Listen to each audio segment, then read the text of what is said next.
Sir ಇದು ಯಾವ ಊರಿದು? ಇದು ಹೊಳೆಬೆನ್ನಳ್ಳಿ ಗ್ರಾಮ ಸರ್. ಸರ್ ನಿಮ್ಮ ಹೆಸರು? ನಮ್ಮ ಹೆಸರು ದುರ್ಗಪ್ಪ ಅಂತ. ಹಾಂ ಹೇಳಿ ಸರ್, ಏನಾಯ್ತು? ತೋಟದಲ್ಲಿ ಇದ್ವಿ.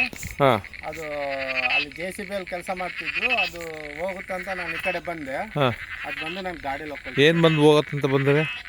ಅದೇ ನಾಗರಾವು. ಹೌದಾ, ಸರಿ ಸರಿ ಸರಿ. ಗದ್ದೆ ತೋಟ ಅಂದಮೇಲೆ ಆಗುಗಳು ಇರ್ತವೆ, ಹಾಂ ಸರ್, ಎಲ್ಲ ಕಡೆ ಸಹಜ. ಓಕೆ, ಇದೇ ಗಾಡಿನಾ? ಹಾಂ ಇದೇ ಗಾಡಿ ಸರ್.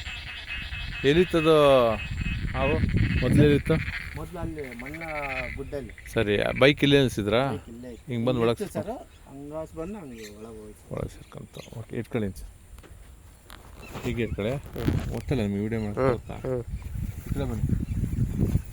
ನೀವಲ್ಲೇ ಕೇಳಿದ ವೀಡಿಯೋ ಮಾಡೋಕ್ಕೆ ಬರ್ತಾ? ವೀಡಿಯೋ ಮುಖ್ಯ ಅಲ್ಲ, ಪರಿಸ್ಥಿತಿ ಹಿಂಗಾಗಿರುತ್ತೆ. ಅವರೇ ಬಿಚ್ಚಕ್ಕೆ ಹೋಗ್ತಾರೆ, ಅವರೇ ಹೊಡಿಯೋಕೆ ಹೋಗ್ತಾರೆ, ಅವರೇ ಓಡ್ಸೋಕೆ ಹೋಗ್ತಾರೆ. ಯಾವ ಹಾವು ಅಂತ ಗೊತ್ತಿರಲ್ಲ, ತೊಂದರೆ ಮಾಡ್ಕೊಂಬಿಡಿ. ನಮ್ಮ ಹೆಸರು ಸ್ನೇಕ್ ಅಂತ ಶಿವಮೊಗ್ಗದಿಂದ ಬಂದಿದ್ದೀವಿ. ಹಾಂ ಸರ್. ಶಿವಮೊಗ್ಗದಿಂದ ಎಷ್ಟು ಕಿಲೋಮೀಟ್ರ್ ಇದೆ ಸರ್? ಇಲ್ಲಿ 3.5 ಕಿಲೋಮೀಟರ್.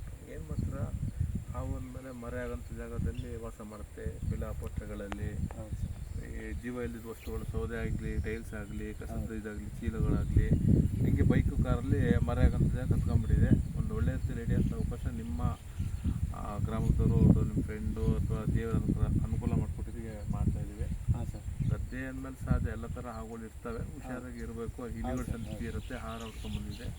ಹಾವಿನ ಜಾಗದಲ್ಲಿ ನಾವು ವಾಸ ಮಾಡೋದು, ಹಾಗಾಗಿ ಆದರೂ ನಮಗೋಸ್ಕರ ರಕ್ಷಣೆ ಮಾಡ್ತಾರೆ. ರೈತರು ಮಿತ್ರ ಅಂತ ಹೇಳಿ ಇಷ್ಟಪಡ್ತೀನಿ. ಬನ್ನಿ ನೋಡೋಣ ಹೆಂಗಿದೆ, ಏನು ತಂಗಿ ಕೊಡ್ತಾರೆ ನೋಡೋಣ. ಯಪ್ಪ ತಂದೆ ಕಾಪಾಡಪ್ಪ. ಒಂದು ಗೋಣಿಚೀಲ ಇದೆಯಾ? ಗೋಣಿಚೀಲ ಐತೆ ನೋಡು, ಅಲ್ಲಿ ಐತೆ. ಅಲ್ಲಿ ಒಳಗೆ ಅಲ್ಲ ಐತೆ ನೋಡಿ ಟೋರಲ್. ಎಲ್ಲ ಹೇಳ, ಅಲ್ಲಿ ಒಳಗೆ ಅಲ್ಲಿ ಹಾಕಿದ್ದೆ ನೋಡಿ. ಇಲ್ಲ ಅದು ಸಣ್ಣವಿದಾವಲ್ಲ, ಅವು ಚೆನ್ನಾಗಿಲ್ಲ. ಹೋಗಿ ಅದು ಚೆನ್ನಾಗೈತೆ ಹೊಸದು, ಅಲ್ಲಿತ್ತು.